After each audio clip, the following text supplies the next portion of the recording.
নীল জলরাশি আর সারি সারি নারকেল গাছ, বাংলাদেশের একমাত্র প্রবাল দ্বীপ সেন্ট মার্টিন। আমরা সবাই জীবনের কোলাহল থেকে একটু মুক্তি পেতে অন্তত একবার হলেও সেখানে যেতে চাই, তাই না? নীল আকাশ যখন নীল সমুদ্রের সাথে মিশে যায়, সেই দৃশ্য ভোলা সত্যিই কঠিন। কিন্তু আপনি কি জানেন, এই দ্বীপের নাম কিন্তু সবসময় সেন্ট মার্টিন ছিল না। একসময় এখানকার মানুষের মুখে মুখে এর নাম ছিল নারকেল জিঞ্জিরা। কিন্তু কে বা কারা আর কেনই বা এই এত সুন্দর একটা খাঁটি বাংলা নাম বদলে সম্পূর্ণ একটা বিদেশি নাম রেখে দিল? কিভাবে একটা ছোট্ট দ্বীপের নাম নিয়ে এমন একটা ইতিহাস তৈরি হলো? চলুন আজ সেই অজানা আর চমকপ্রদ গল্পটাই আপনাদের শোনাই। গল্পের শুরুটা আজ থেকে অনেক অনেক বছর আগে। তখন সেন্ট মার্টিন আজকের মতো এত পরিচিত কোনো পর্যটন কেন্দ্র ছিল না। বঙ্গোপসাগরের বুকে জেগে থাকা এই ছোট্ট প্রবাল দ্বীপটা ছিল একেবারেই জনমানবহীন। চারদিকে শুধু সমুদ্রের গর্জন আর নীল জলের ঢেউ, আর তার মাঝখানে মাথা উঁচু করে দাঁড়িয়েছিল এই দ্বীপ। শোনা যায়, অনেক আগে যখন আরব বণিকরা সমুদ্রপথে বাণিজ্য করতে বের হতেন, তখন তারা এই দ্বীপের পাশ দিয়েই যেতেন। লম্বা সমুদ্রযাত্রায় ক্লান্ত হয়ে পড়লে তারা মাঝে মাঝেই ছোট্ট দ্বীপে এসে বিশ্রাম নিতেন। এই আরব বণিকরাই প্রথম এই দ্বীপটির একটা নাম দিয়েছিলেন। তারা আরবি ভাষায় এই দ্বীপকে ডাকতেন জাজিরা বলে। আরবিতে জাজিরা শব্দের অর্থ হল দ্বীপ। সেই থেকে এই দ্বীপের নাম হয়ে যায় জাজিরা। এরপর সময়ের সাথে সাথে এই জাজিরা শব্দটা এখানকার স্থানীয় মানুষের মুখে মুখে একটু বদলে গিয়ে হয়ে গেল জিঞ্জিরা। কিন্তু এর সাথে নারকেল শব্দটা কিভাবে যুক্ত হলো, তার পেছনের গল্পটাও বেশ মজার। এই দ্বীপে প্রচুর পরিমাণে প্রবাল থাকার কারণে এখানকার মাটি ছিল বেশ অন্যরকম। আর কে না জানে, সমুদ্রের উপকূলীয় অঞ্চলে নারকেল গাছ খুব ভালো জন্মে। একটা সময় দেখা গেল এই দ্বীপে প্রাকৃতিকভাবেই প্রচুর নারকেল গাছ জন্ম নিতে শুরু করেছে। কেউ কেউ বলেন, সমুদ্রের জলে ভেসে আসা নারকেল থেকেই নাকি এই দ্বীপে প্রথম নারকেল গাছের জন্ম হয়েছিল। তারপর ধীরে ধীরে পুরো দ্বীপটা ছেয়ে যায় সারি সারি নারকেল গাছে। যেদিকেই চোখ যেত শুধু নারকেল আর নারকেল গাছ। আর এই প্রচুর নারকেল গাছের কারণেই স্থানীয় মানুষজন এই জাজিরা বা জিঞ্জিরার সাথে নারকেল শব্দটা জুড়ে দিলেন। আর এভাবেই সবার মুখে মুখে এই দ্বীপের নাম হয়ে গেল নারকেল জিঞ্জিরা। অনেকেই হয়তো ইন্টারনেটে খোঁজেন বা জানতে চান যে যেভাবে নারকেল জিঞ্জিরা হলো সেন্ট মার্টিন, আজ আমি সেই গল্পটাই আপনাদের একদম গোড়া থেকে শোনাচ্ছি, যাতে আপনাদের মনে আর কোনো প্রশ্ন না থাকে। নারকেল জিঞ্জিরা নামেই এই দ্বীপ বেশ পরিচিতি পাচ্ছিল। টেকনফ বা আশেপাশের অঞ্চলের জেলেরা যখন সমুদ্রে মাছ ধরতে যেতেন, তখন ঝড় বৃষ্টি বা দুর্যোগের সময় এই নারকেল জিঞ্জিরাই ছিল তাদের একমাত্র নিরাপদ আশ্রয়।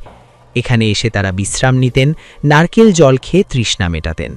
ধীরে ধীরে কিছু মানুষ এখানে স্থায়ীভাবে বসবাস করতে শুরু করল। তারা মূলত মাছ ধরেই নিজেদের জীবিকা নির্বাহ করত। কিন্তু গল্পের মোড় ঘুরে গেল ব্রিটিশ আমলে। আমাদের দেশের এই সুন্দর প্রবাল দ্বীপের গল্পটা আসলে অনেক পুরনো। আপনি যদি সেন্ট মার্টিন দ্বীপের অজানা ইতিহাস ঘাঁটতে যান, তাহলে দেখবেন এর পরতে পরতে লুকিয়ে আছে কত মানুষের আনাগোনা আর সংস্কৃতির মিশ্রণ। 18শো শতাব্দীর শেষের দিকে যখন ব্রিটিশরা আমাদের এই উপমহাদেশ শাসন করছিল, তখন তারা পুরো ভারতবর্ষের একটা জরিপ বা ম্যাপ তৈরি করার কাজ শুরু করে। এই জরিপ কাজের অংশ হিসেবেই ব্রিটিশদের নজর পড়ে বঙ্গোপসাগরের বুকে জেগে থাকা এই ছোট্ট প্রবাল দ্বীপটির ওপর। সেই সময় চট্টগ্রামের জেলা প্রশাসক বা তৎকালীন ডেপুটি কমিশনার ছিলেন একজন ব্রিটিশ কর্মকর্তা। তার নাম ছিল মিস্টার মার্টিন। আবার অনেক ঐতিহাসিক বলেন, মিস্টার মার্টিন ছিলেন একজন খ্রিস্টান পাদ্রী, যিনি এখানকার মানুষদের সাহায্য করতে এবং জরিপ কাজে অংশ নিতে।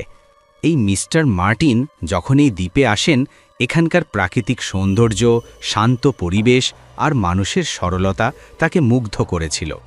তিনি এই দ্বীপের উন্নয়নে এবং এখানকার মানুষদের জীবনযাত্রা সহজ করার জন্য বেশ কিছু উদ্যোগ নিয়েছিলেন। তার এই কাজগুলো স্থানীয় মানুষদের কাছে তাকে খুব জনপ্রিয় করে তুলেছিল।